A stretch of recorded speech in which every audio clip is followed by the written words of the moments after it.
ओम श्री गणेशाय नमः। ओम गणाधिपत्ये नमः। सीतारामाभ्यां नमः। श्रीमद् गोस्वामी तुलसीदास महाराज की जय। गंगा महिमा। प्रातः स्मरणीय कलि पावनावतार संत बाबा श्रीमद् गोस्वामी तुलसीदास जी महाराज ने श्री रामचरित्र के उत्तराकांड में 9 व्यक्तियों को धन्यवाद का पात्र माना है। यथा धन्य सो देश जहाँ सुरसरी, धन्य नारी पतिव्रत अनुसरी, धन्य सो भूप नीति सो जो करई, धन्य सो द्विज निज धर्म न टरई। सो धन्य धन्य प्रथम गति जाकी, धन्य पुण्य रतमति सोई पाकी, धन्य धरी सोई जब सतसंगा, धन्य जन्म द्विज भगति अभंगा। सो कुल धन्य उमा सुनु, जगत पूज्य सुपुनीत, श्री रघुबीर परायण जही, नर उपज विनीत। वह देश धन्य है जहाँ माँ गंगा अपनी कल कल छल छल धारा से प्रवाहित होती विराज रही है।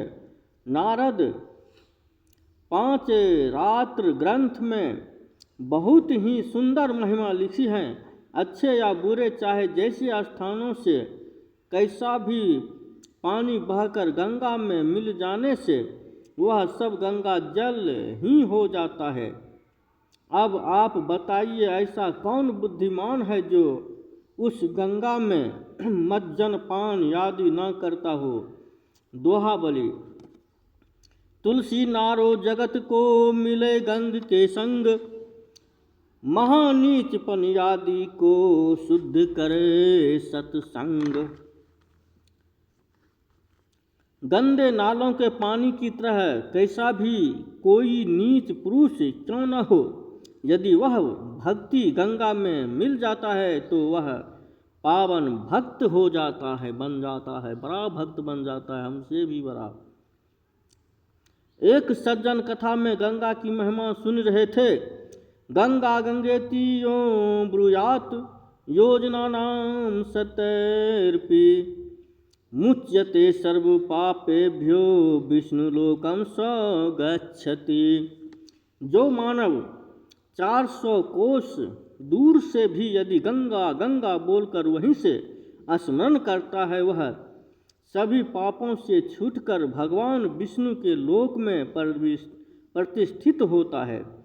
वह सज्जन यह सुनकर विचार करने लगा कि गंगा स्मरण की इतनी महिमा है तो स्नान की महिमा तो और भी अधिक होगी।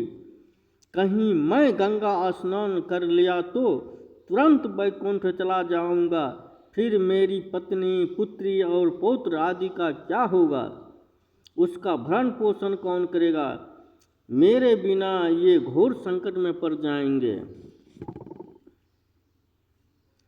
ऐसा विचार कर वह कभी गंगा स्नान करने नहीं जाता था।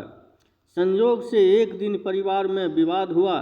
यह देख उसका मन खिन्न हो गया और गंगा स्नान करके पारिवारिक झंझट से छुटकारा पाने के लिए सबसे विदा लेकर चल दिया। गंगा को प्रणाम कर गोता लगाया, परंतु किसी प्रकार का लाभ नहीं दिखा। अब वह सोचने लगा, ना तो मुझे मुक्ति मिली, ना ही साकेत पहुँचाया, गंगा का प्रभाव सत्य क्यों नहीं हुआ। इस उधेर बुन में वह मज्जन इधर उधर घूमने लगा। संयोग से रास्ते में नारद जी के दर्शन हुए। उनको प्रणाम कर उसने पूछा, ऋषिवर, गंगा स्नान से मेरा कल्याण क्यों नहीं हुआ।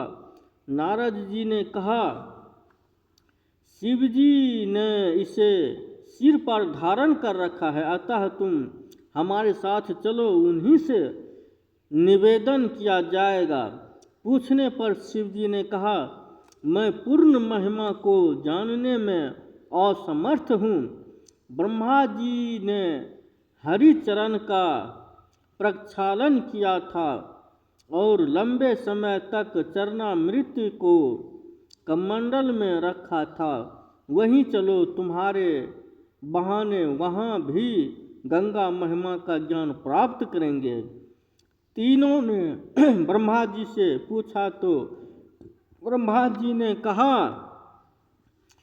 जिन चरणन से निकली सुरसरी शंकर जटा समाई, भुज मन राम चरण सुखदाई।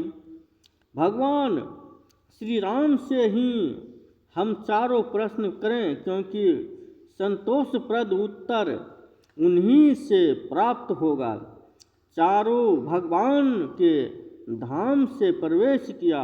राम जी से नारद, ब्रह्मा और शिव जी ने प्रणाम कर कहा, प्रभु, यह भक्त जानना चाहता है कि शास्त्र के अनुकूल गंगा स्नान का फल हमें प्राप्त क्यों नहीं हुआ। भगवान मुस्कुराते हुए बोले, वत्स, गंगा की महिमा अनंत है, भुक्ति मुक्ति की दात्री है। तुम गंगा स्नान करने के कारण ही तो नारद, शिव और ब्रह्मा जी के साथ सस्वमान मेरे धाम में आए हो।